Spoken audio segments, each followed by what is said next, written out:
Tapi ada satu hadis yang sering kuulangi di berbagai sharingku ya, bahwasanya Rasul mengatakan bahwasanya salah satu tanda akhir zaman adalah huru-hara besar di Syam.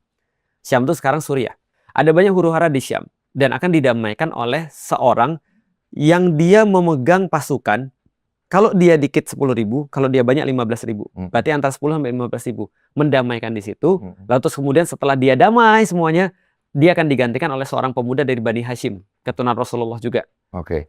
Nah, dan kita pikir apakah keturunan Rasulnya adalah Imam Mahdi. Dan ternyata sekarang ketika yang mendamaikan Suriah, yang punya pasukan antara 10 sampai 15.000 itu yang presidennya sekarang, itu ketika diwawancara pasukannya 14.000. Berarti masih udah mulai dekat kan?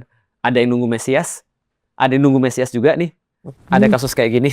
Merinding gua. Dan di dalam Al-Quran Allah bilang, nanti yang akan menjadi teman terbaik kalian adalah orang-orang Nasrani, Kristen, dan yang akan jadi musuh yang paling berat bagi kalian adalah orang-orang Yahudi. Bener ah. Ini Al-Quran. Maksud tuh aku jadi, aku pikir ya juga ya.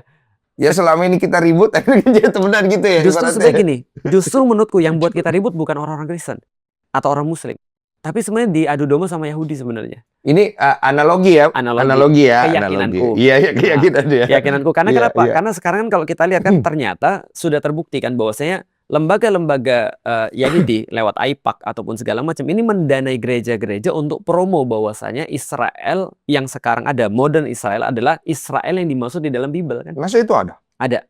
Silakan nanti dicari datanya. Ada? Banyak Kredibel. Kredibel banget. Karena setiap gereja dapat dana di Amerika. Ya, lobby AIPAC kita udah tahu lah seperti apa. Dan lobby AIPAC akhirnya mengarahkan bahwasanya orang-orang Kristen bahwasanya mereka itu adalah harusnya meyakini the modern Israel adalah Israel itself. Di dalam Alkitab yang didoakan sama Abraham atau Ibrahim. Kalau kita lihat dari titik ini, sekarang yang menjadi sponsor paling besar daripada Israel kan adalah negara-negara Kristen.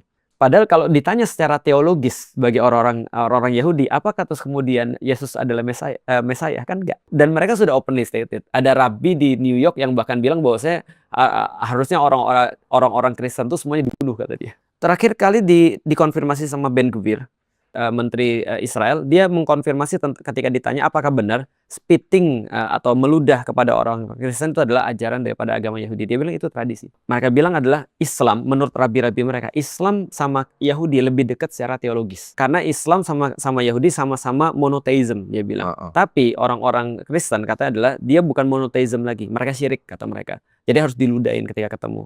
Bahwa saya itu bukan agama yang benar. Tapi balik lagi ya, terlepas daripada itu. Jadi itu ya. Nah, itu maksudku adalah diadu akhirnya. Akhirnya ditimbulkanlah kebencian antara orang-orang Kristen dengan orang-orang Muslim.